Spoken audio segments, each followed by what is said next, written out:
Hey guys, स्वागत है आप सभी का भटनेर आईएएस में। मेरा नेम है Richa. Good evening all of you. कैसे हैं आप सभी लोग? उम्मीद है आप सभी लोग एकदम बढ़िया होंगे। सो चलिए आज के सेशन को शुरू करते हैं। उससे पहले आप सभी को प्रैप टुडे के बारे में बताना चाहती हूँ।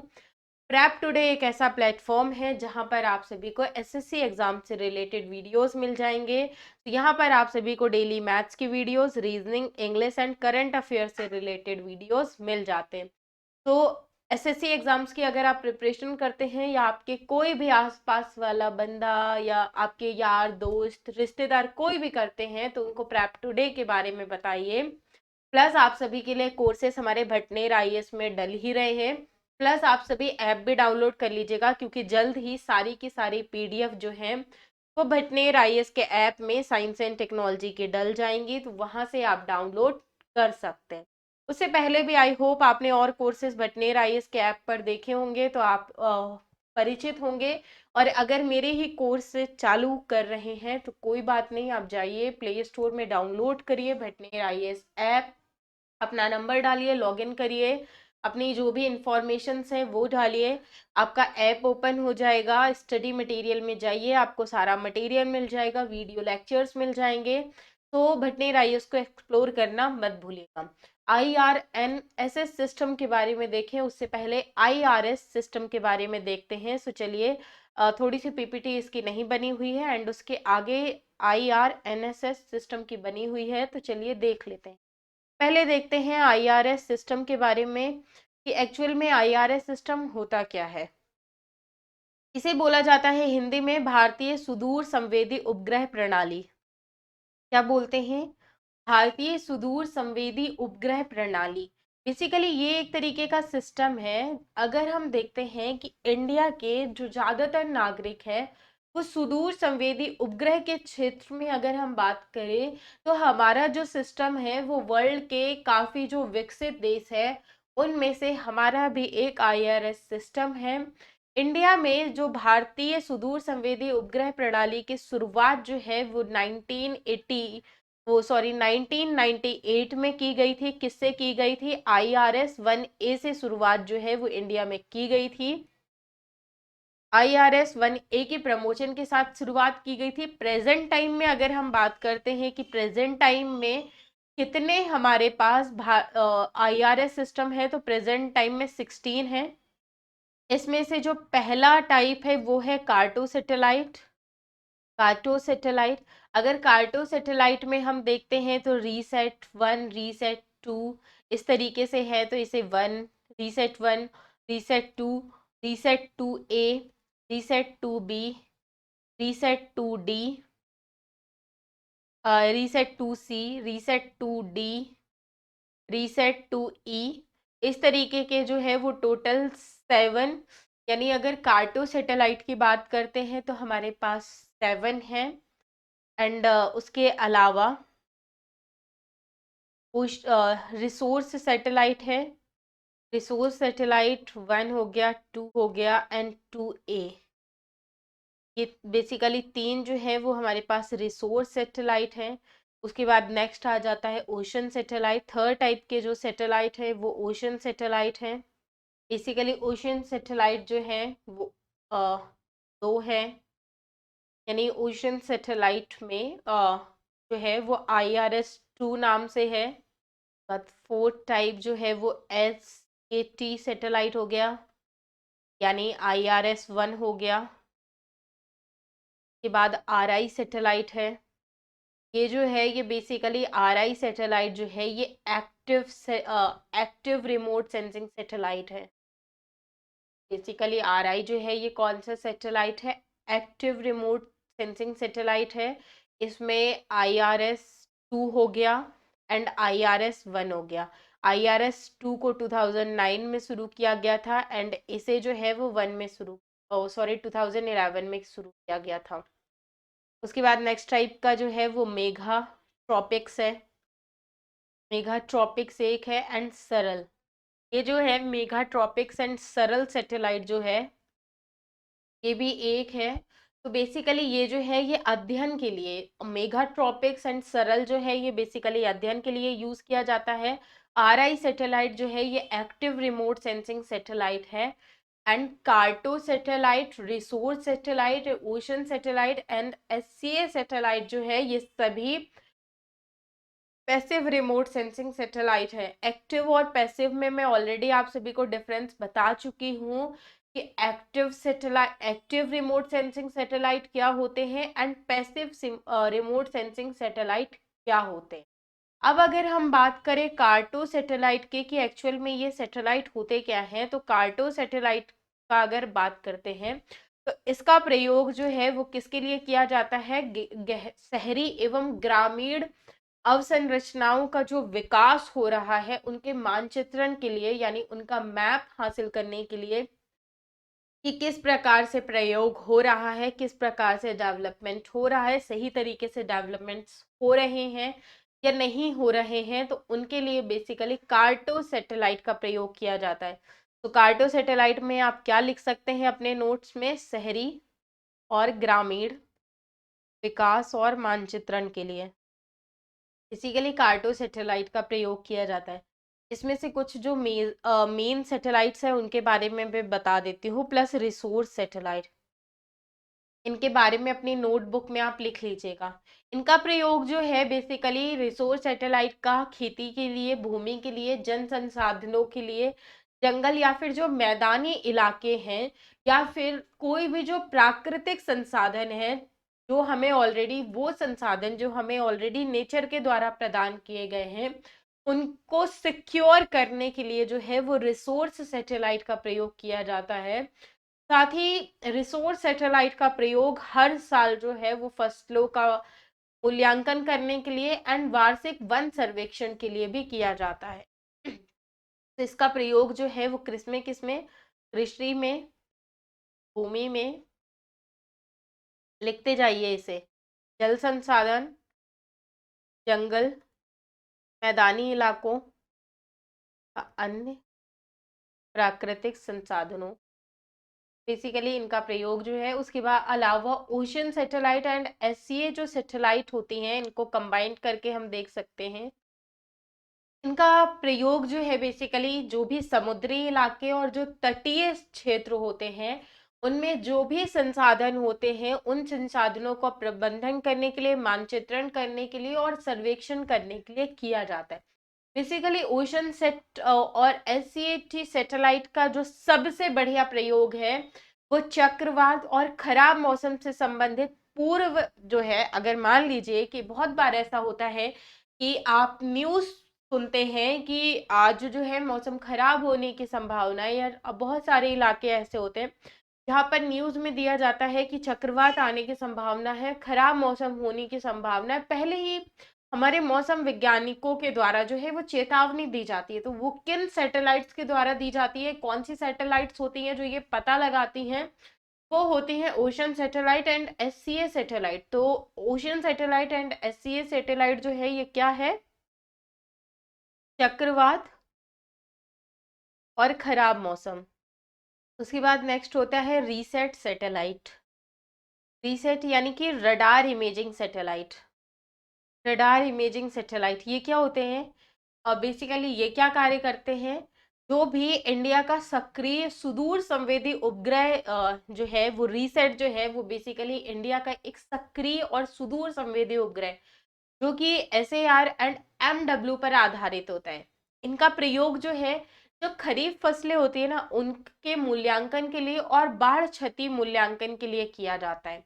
तो यहाँ पे रीसेट का प्रयोग किसके लिए किया जा रहा है, बाढ़ क्षति के लिए, बाढ़ क्षति के मूल्यांकन के लिए प्लस खरीफ फसलों के मूल्यांकन के लिए, इन दोनों के प्रयोग के लिए किया जाता है। साथ ही रीसेट का प्रयोग जो है वो एक बहुत ही इम्पॉर्टेंट वो हो गया, जो भी हमारे सीमावर्ती क्षेत्र होते हैं यानी जो अलग अलग देश हैं जो कि कहीं ना कहीं हमसे बाउंड्री शेयर करते हैं, तो उन इसके द्वारा जो है रीसेट के द्वारा अनेक सीमावर्ती क्षेत्रों की निगरानी भी की जाती है। बेसिकली सीमावर्ती क्षेत्रों की जो निगरानी है वो रीसेट के द्वारा ही की जाती है। नेक्स्ट देखते हैं भारतीय सुदूर संवेदी उपग्रह जो होते हैं इनकी इम्पोर्टेंस क्या है, इनका महत्व क्या है, क्यों बेसिकली ये लगाए जाते हैं। अब देखिए बहुत सिंपल है कि हमने अभी देखा कि चक्रवात में भी इनका इस्तेमाल हो रहा है, फसलों के मूल्यांकन करने के लिए भी इनका इस्तेमाल हो रहा है। तो कहीं ना कहीं ये सैटेलाइट्स जो है वो इम्पोर्टेंट होंगे। आज के प्रेजेंट टाइम में अगर हम देखते हैं तो प्रेजेंट टाइम में हमारी जो नीड्स है वो हर चीज को लेकर बहुत ज्यादा बढ़ चुकी है। चाहे वो कोई भी चीज हो, हर चीज में कहीं ना कहीं हम देखते हैं कि हमारी नीड्स जो है वो बढ़ चुकी हैं। तो उन नीड्स को फुलफिल करने के लिए जो है वो सैटेलाइट्स का प्रयोग किया जा रहा है।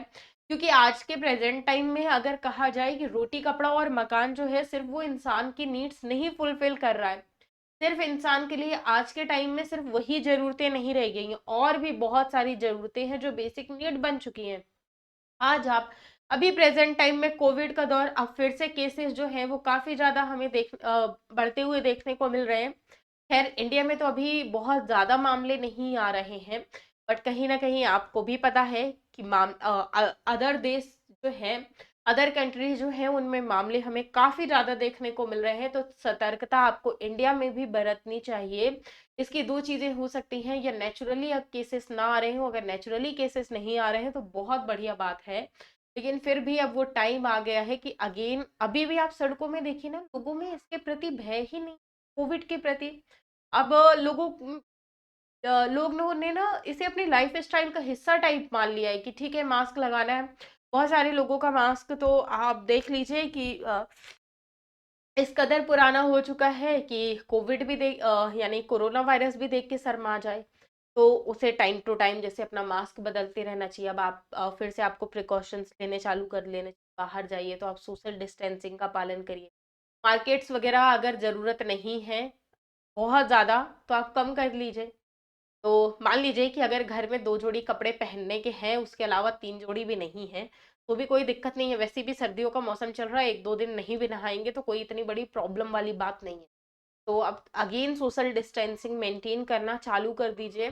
इंडिया में थोड़ा-सा केसेस जो कम आंकड़े दिखाए जा रहे हैं ना, वो ये रीज़न भी है कहीं न कहीं बहुत, कि चुनाव आ रहे हैं। थोड़ा-सा एहतियात बरतिए, एहतियात मतलब प्रिकॉशंस लिए। चलिए, हम क्या देख रहे थे? हम देख रहे थे भारतीय सुदूर संवेदी उपग्रहों का महत्व, आखिर क्या इम्पोर्टेंस है। तो बेसिकली सैटेलाइट्स जो है उनका प्रयोग जो है वो घरेलू क्षेत्र में यानी संसाधनों के प्रबंधन करने के लिए, उनका निर्माण किस प्रकार से किया जाए, जो हमारे पास रिसोर्सेस ऑलरेडी है उनका हम किस प्रकार से सही ढंग से इस्तेमाल करें। साथ ही ये जो है वो बेसिकली आंकड़े इकट्ठे करने का कार्य करता है। एंड जब हमारे पास कोई भी जो डेटा होगा किसी चीज से भी रिलेटेड, मान लीजिए कि हमने खोज की, अब अगर हमने खोज की तो भैया ये हमारे घर वाले तो है नहीं कि हमारी बात मान लेंगे कि चलो तुमने किया है। ये इंटरनेशनल मार्केट होता है, और जब इंटरनेशनल मार्केट में आप कोई बात रखते हैं तो उसके लिए आपको अपना प्रूफ भी देना पड़ता है। तो अगर हमारे पास हम कोई भी इन्वेंशन करते हैं, कोई भी खोज करते हैं, तो ये जो हमारी सैटेलाइट्स होती हैं ये हमें आंकड़े लाकर देती हैं, और उन्हीं आंकड़ों को हम अंतरराष्ट्रीय बाजार में यानी इंटरनेशनल मार्केट में रखते हैं। और इंटरनेशनल मार्केट में रख के हम जो है इसे अच्छा खासा यानी बेच कर अपने आंकड़ों को अच्छा खासा पैसा कमा सकते हैं। तो एक हमारा इकोनॉमिक हेल्प तो हुई, यानी इनका महत्व जो है वो इंडिया की इकोनॉमी बूस्ट करने में भी है, डायरेक्टली हो रहा है इनडायरेक्टली हो रहा है फर्क नहीं पड़ता, बट कहीं ना कहीं इससे इंडिया की इकोनॉमी तो बूस्ट होगी। प्लस उसके अलावा ये भी होगा कि इंटरनेशनल मार्केट में जो हमारी छवि बनी होगी वो भी ऑल इंक्रीज होगी। प्लस हमको भी जो और अदर कंट्रीज है वो सीरियस लेना चालू करेंगी कि भैया ये भी है।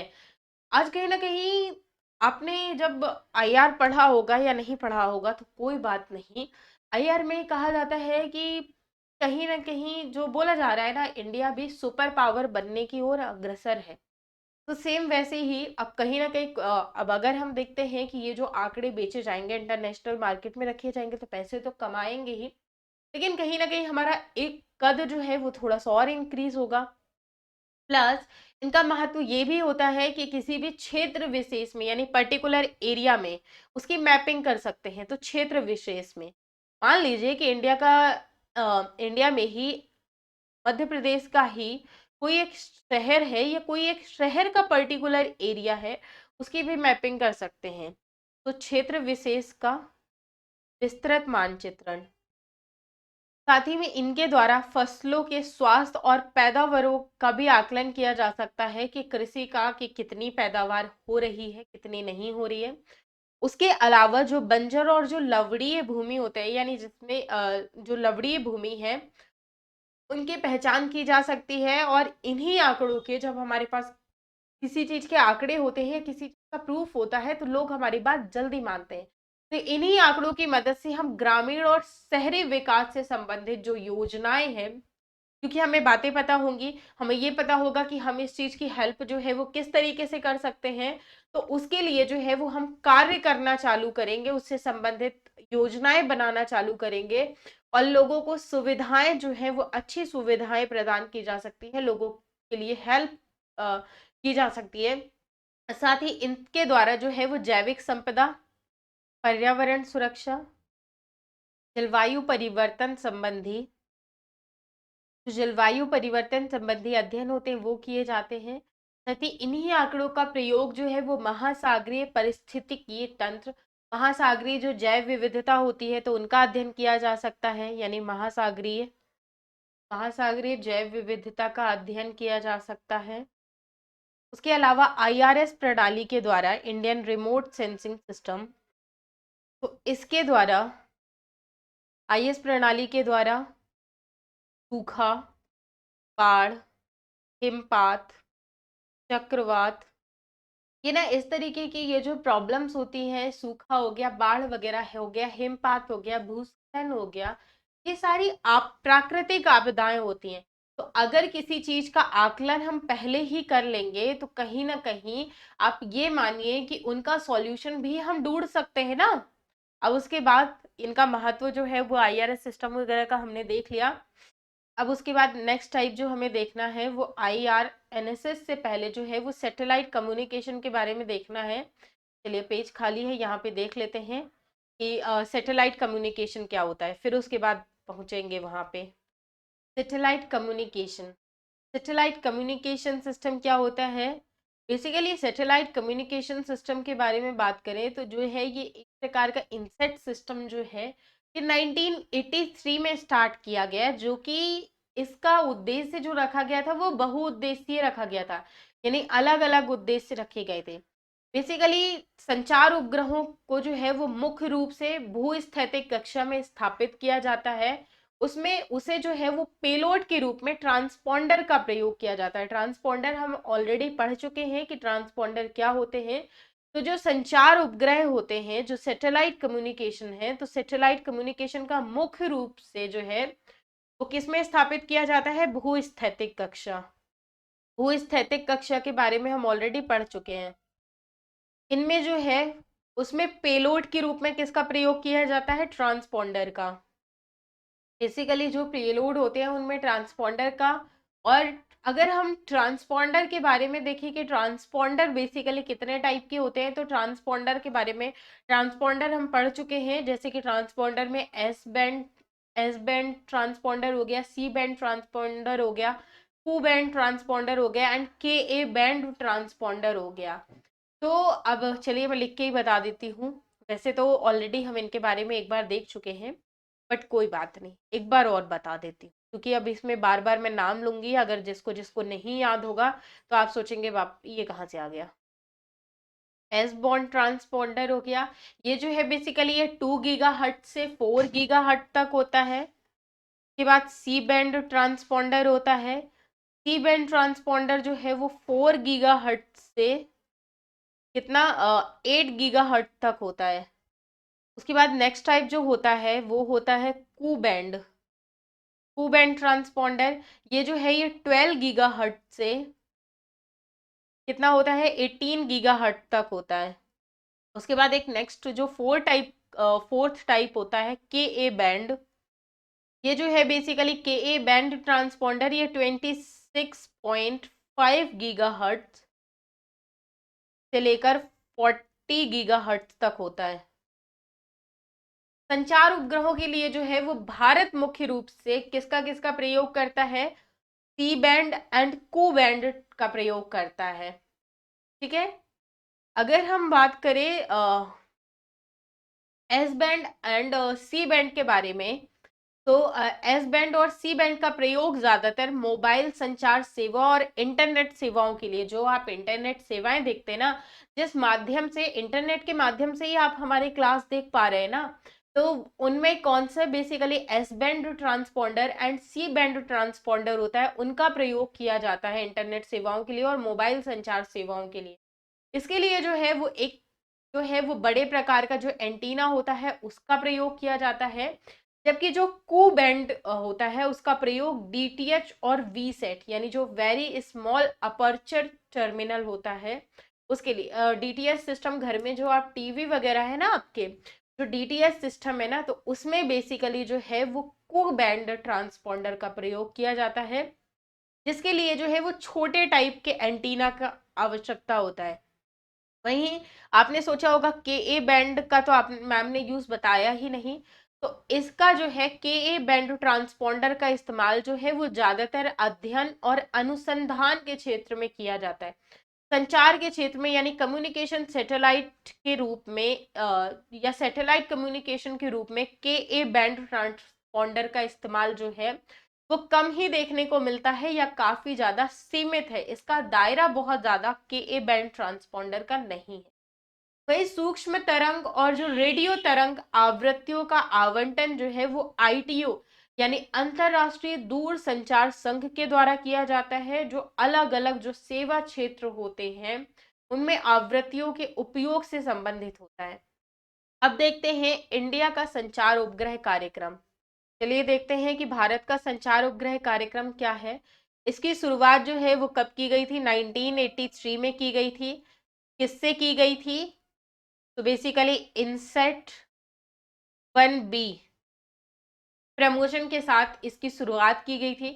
प्रेजेंट टाइम में अगर हम बात करते हैं कम्युनिकेशन सैटेलाइट्स की, तो प्रेजेंट टाइम में एशिया प्रशांत के क्षेत्र में सबसे बड़ा संचार उपग्रह समूह है, जिसमें लगभग जो है वो 16 संचार उपग्रह, कितने? 16 संचार उपग्रह। प्रेजेंट टाइम में 16 संचार उपग्रह स्थापित हैं, जिसमें से लगभग 300 से भी ज्यादा जो है वो ट्रांसपॉन्डरों की सेवा प्राप्त होती है। अगर प्रेजेंट टाइम की बात करें कि प्रेजेंट टाइम में यानी भारत के नवीनतम संचार उपग्रह कौन कौन से हैं, चलिए देखते हैं भारत के नवीनतम संचार उपग्रह, जिसमें से पहला है GSAT-9। इसे जो है बेसिकली कब वो किया गया था? मई 2017 में। कार्य क्या करता है? इसे जो है GSAT-9 को साउथ एशियन सैटेलाइट भी कहा जाता है। इसकी सेवा जो है वो पाकिस्तान के अलावा जितने भी सार्क कंट्रीज हैं, जो सार्क कंट्रीज के मेंबर्स हैं, तो उन सभी को, यानी GSAT-9 की जो सेवा है जितने भी सार्क कंट्रीज हैं उन सभी को उपलब्ध है। साथ ही में GSAT-9 का इंडिया जो है वो भी एक हिस्सा है। उसके बाद नेक्स्ट जो विकास हुआ वो हुआ GSAT-19 का। अभी हाल फिलहाल की बात कर रही हो, जून 2017 में हुआ।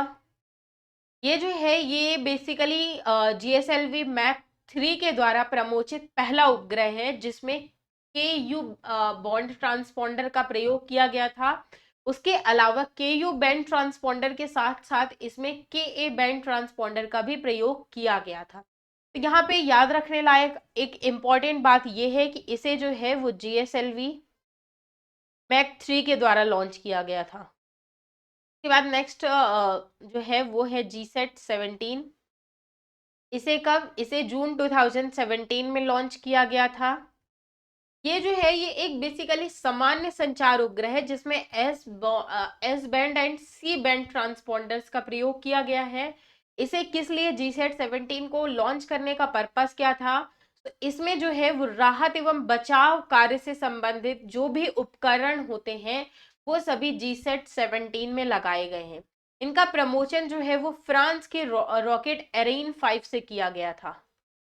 इसका प्रमोशन याद रखिएगा, क्योंकि ये इसमें एक दूसरी कंट्री भी यानी शामिल है। इसका प्रमोशन फ्रांस के एरेन 5 से किया गया था।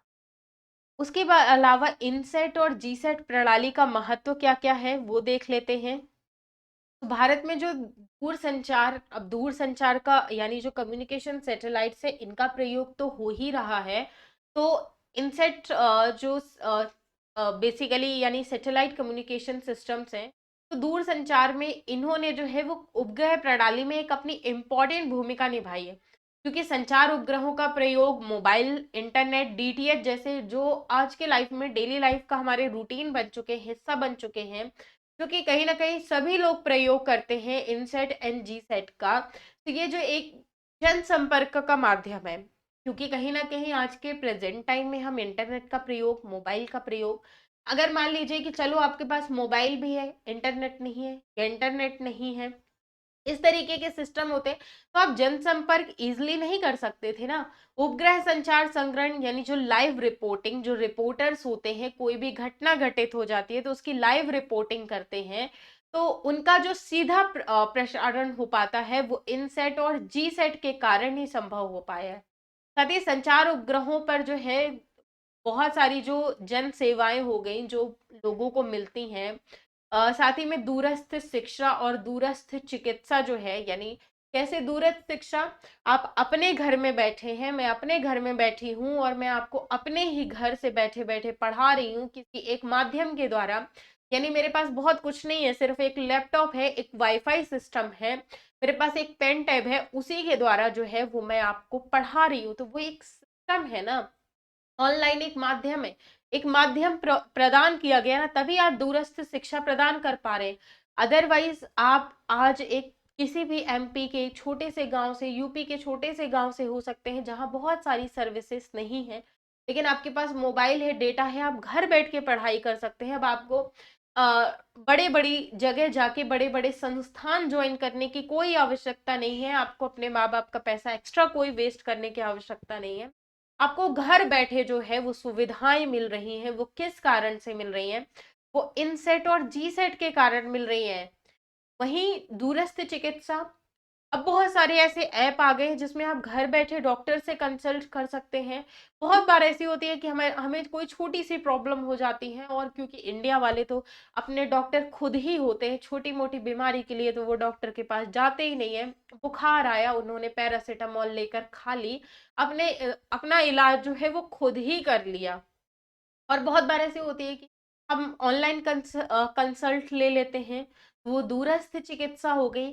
साथ ही उपग्रह आधारित जो संचार तकनीक होता है उसका बढ़िया तरीके से प्रयोग वगैरह करना जो है वो हमारी ई गवर्नेंस यानी प्रशासन में भी महत्वपूर्ण भूमिका इनसेट और जीसेट की होती है। साथ ही संचार उपग्रहों की सहायता से जो मौसम विज्ञान है, कृषि, आपदा प्रबंधन, इन सभी से आंकड़े और चेतावनी दी जाती है, तभी तो हम सतर्क होते हैं। बहुत बार हम ऐसे एरियाज में होते हैं जहाँ पे हमें पता होता है कि अभी यहाँ पे प्रॉब्लम्स हो सकती हैं, कुछ ना कुछ समस्याएं हो सकती हैं, तो हम क्या करते हैं, वहां से जो है वो दूसरी जगह चले जाते हैं और अपनी प्रॉब्लम्स को सिक्योर कर लेते हैं। तो वो किस तरीके से करते हैं, वो जो है वो बेसिकली हम, हमारे पास कोई ना कोई एक सिस्टम अवेलेबल होता है, हम उसी के तरफ से करते हैं ना। अदरवाइज और तो हमारे पास कोई भी सॉल्यूशन नहीं है। चलिए, अब जो है वो इसके बारे में देखते हैं।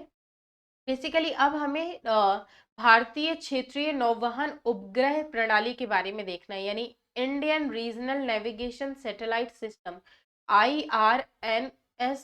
तो चलिए देखना चालू करते हैं कि IRNSS सिस्टम क्या होता है, किस तरीके से वर्क करता है, प्रेजेंट टाइम में इसकी क्या रेलेवेंस है, कि कुछ ना कुछ तो होगा तभी तो पढ़ना है हमें। तो बेसिकली ये क्या है, एक नेविगेशन सैटेलाइट सिस्टम ही है, लेकिन ये यहाँ पर क्या है कि भारतीय क्षेत्रीय यानी रीजनल लेवल पे ये कार्य करता है। तो किस तरीके से करता है, बेसिकली ये जो है ये भारतीय क्षेत्रीय नौवहन उपग्रह प्रणाली या फिर IRNSS जो है वो इसरो के द्वारा, इसका विकास जो है वो किसके द्वारा किया गया, इसरो के द्वारा किया गया। और ये एक तरीके का इंडिपेंडेंट रीजनल नेविगेशन सिस्टम है। इसका जो विकास है वो इंडिपेंडेंटली किया गया है इसरो के द्वारा। तो रीजनल नेविगेशन सैटेलाइट सिस्टम है जो पूर्णतया जो है वो भारत सरकार के अधीन है, यानी इसका जो निर्माण है वो इसरो के द्वारा किया गया है, कोई और बॉडी यानी कोई अदर कंट्री शामिल नहीं है, ये टोटली हमारा इंडियन सिस्टम ही है, क्योंकि इंडिया के द्वारा ही विकसित किया गया है। उसके अलावा इसका जो नाम है वो बेसिकली हमारे प्रधानमंत्री श्री नरेंद्र मोदी ने भारत के मछुआरों को समर्पित करते हुए नाविक यानी नेविगेशन विद इंडियन कॉन्स्टिलेशन, नाविक, बहुत बार आपको इसका नाम नाविक भी देखने को मिलता होगा ना, तो वो किसके द्वारा रखा गया है? वो बेसिकली हमारे माननीय प्रधानमंत्री मोदी जी के द्वारा रखा गया है। वहीं अगर हम बात करते हैं तो भारत सरकार के द्वारा 2006 में जो है वो इस कार्यक्रम को मंजूरी दी गई थी।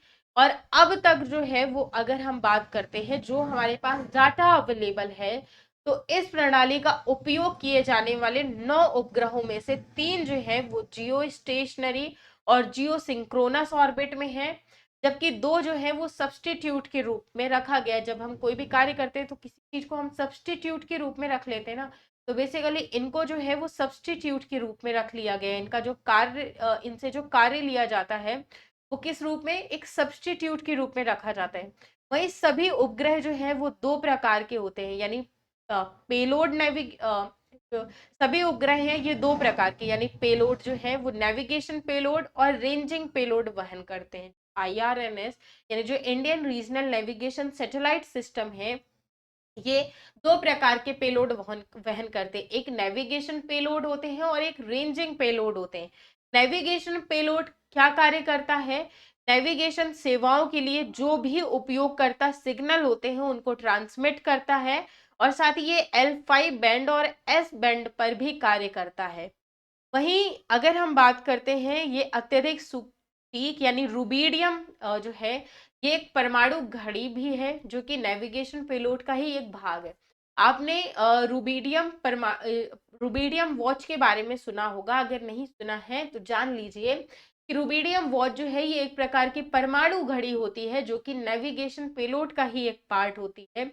जबकि जो रेंजिंग पेलोड यानी रेंजिंग पेलोड जो होता है ये सी बैंड, अभी हमने सी बैंड ट्रांसपोंडर्स के बारे में पढ़ा था ना,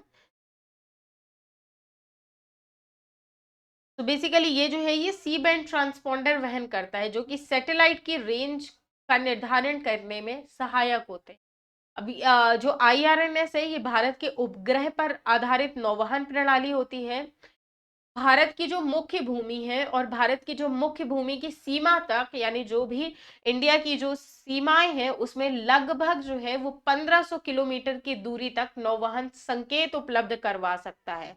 और इनकी ये जो औसत रेंज होती है, यानी एकदम बिल्कुल परफेक्टली जो औसत रेंज प्रोवाइड करवाई जाती है वो 15 मीटर तक की हो सकती है।